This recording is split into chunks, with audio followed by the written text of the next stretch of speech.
வணக்கம். Welcome to Shanu சமையல். இந்த வீடியோவில் நம்ம எல்லாருக்கும் ரொம்ப பிடிச்ச ஃப்ரெஞ்ச் ஃப்ரைஸ் வீட்டிலே எப்படி பண்ணுறதுன்னு பார்க்கலாம்.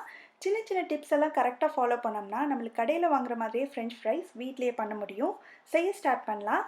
இதுக்கு நல்ல பெரிய உருளைக்கிழங்கா பார்த்து வாங்கிக்கோங்க. ஃப்ரெஷ்ஷான உருளைக்கிழங்கா இருக்கட்டும். இதை நல்லா கழுவிட்டு அதோட தோலெல்லாம் சீவிடலாம். நீங்கள் உருளைக்கிழங்கு சூஸ் பண்ணும்போது அதை எடுத்து கையில் இப்படி அமுக்கி பார்த்தா நல்லா கின்னுன்னு இருக்கணும். அந்த மாதிரி கிழங்கா இருந்ததுன்னா ஃப்ரெஞ்ச் ஃப்ரைஸ் நல்லா வரும். நல்ல பெருசாக இருந்ததுன்னா ஃப்ரைஸ் நீள நீளமாக கிடைக்கும். அதுக்காகத்தான். இப்போ 2 உருளைக்கிழங்குலையும் தோலை ஃபுல்லாக கம்ப்ளீட்டாக சீவிடலாம். நல்லா சீவியாச்சு. இப்போ ஒரு உருளைக்கிழங்கா நம்ம வெட்டிடலாம். ஃபஸ்ட்டு ஒரு கிழங்கு எடுத்துகிட்டு அதோட 2 நுனி பகுதியும் இப்படி கட் பண்ணிடலாம். அதுக்கப்புறம் அதை 2ஆக கட் பண்ணிவிட்டு ஒவ்வொரு பாதியும் 2 ஸ்லைஸாக இந்த மாதிரி நீல வாக்கில் கட் பண்ணிக்கணும்.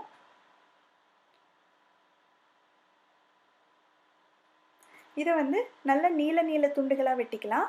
நீங்கள் வெட்டும் போது கொஞ்சம் திக்காக இருக்கிற மாதிரி வெட்டிக்கோங்க. ரொம்ப ஒல்லியாக இருக்கிற மாதிரி வேண்டாம். ஒல்லியாக இருந்ததுன்னா நம்ம அடுத்தடுத்து நம்ம பண்ணும்போது உடஞ்சி போகிறதுக்கு சான்ஸ் இருக்குது.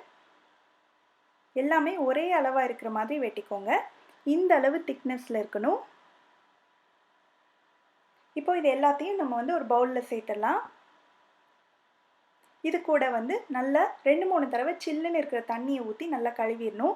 நம்ம இந்த மாதிரி கழுவினோம்னா அந்த உருளைக்கிழங்குல உள்ள மாவு தன்மையெல்லாம் கொஞ்சம் போயிடும். பார்த்திங்கனாலே தெரியும் தண்ணியோட கலர் கொஞ்சம் மாறுது இல்லையா? ஸோ அதனால 2 தடவை நல்லா கழுவி எடுத்துக்கலாம்.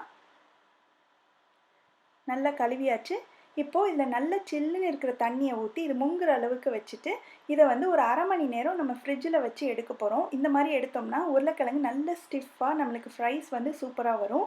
இப்போ அரை மணி நேரத்துக்கு அப்புறமா தண்ணியை நல்லா வடித்து எடுத்துட்டேன். ஒரு ட்ரேயில் பேப்பர் டவல் இல்லைன்னா காட்டன் துணி விரித்து நம்ம கட் பண்ணி வச்சுருக்கிற உருளைக்கிழங்கு துண்டுகளை எல்லாத்தையும் அப்படியே நல்லா கொஞ்சம் கேப் விட்டு விட்டு அப்படியே பரப்பி வச்சிடலாம்.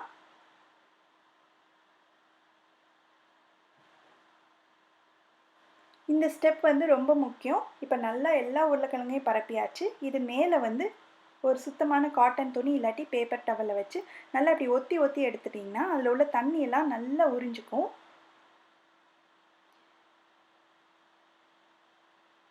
இந்த மாதிரி பண்ணிவிட்டு ஒரு 10லேருந்து 15 நிமிஷம் அப்படியே விட்டுருங்க. அதில் உள்ள தண்ணியெல்லாம் கம்ப்ளீட்டாக போகட்டும். இப்போ நல்லா தண்ணியே இல்லாமல் உருளைக்கிழங்கு நல்லா ரெடி ஆயிடுச்சு.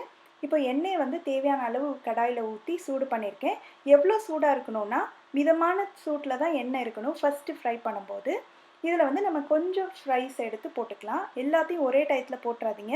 உங்களோட கடாயோட அளவை பொறுத்து கொஞ்சம் கொஞ்சமாக தான் நம்ம இதை ஃப்ரை பண்ணி எடுக்கணும். மிதமான தீயிலேயே வச்சு இது கலர் மாறாமல் பட் நல்லா வெந்திருக்கணும். ஒரு 3/4 பாகம் அந்த அளவுக்கு நம்ம ஃப்ரை பண்ணி எடுத்துக்கணும்.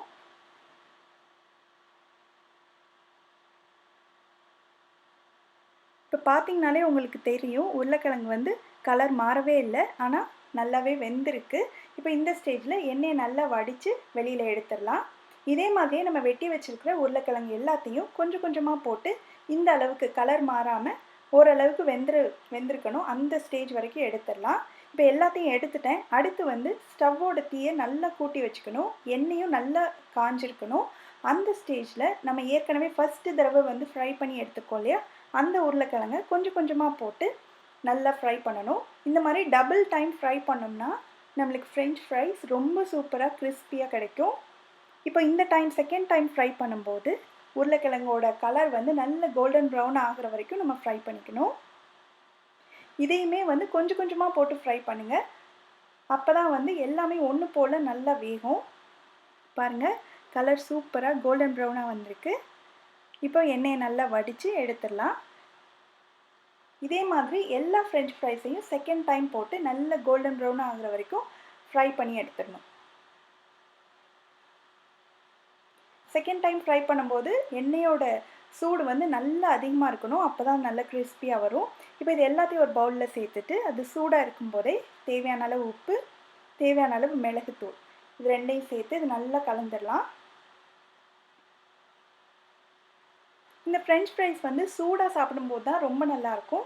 அப்போ தான் நல்ல கிறிஸ்பியாக இருக்கும். இப்போ பாருங்கள், வெளியில் நல்ல கிறிஸ்பியாக இருக்குது, உள்ளே சாஃப்டாக இருக்குது. ரொம்ப ஈஸியாக வீட்லேயே சூப்பராக ஃப்ரெஞ்ச் ஃப்ரைஸ் எப்படி பண்ணுறதுன்னு பார்த்தோம். நீங்களும் இந்த ரெசிபியை கண்டிப்பாக வீட்டில் ட்ரை பண்ணி பார்த்துட்டு எப்படி வந்ததுன்ற கமெண்ட் சொல்லுங்கள்.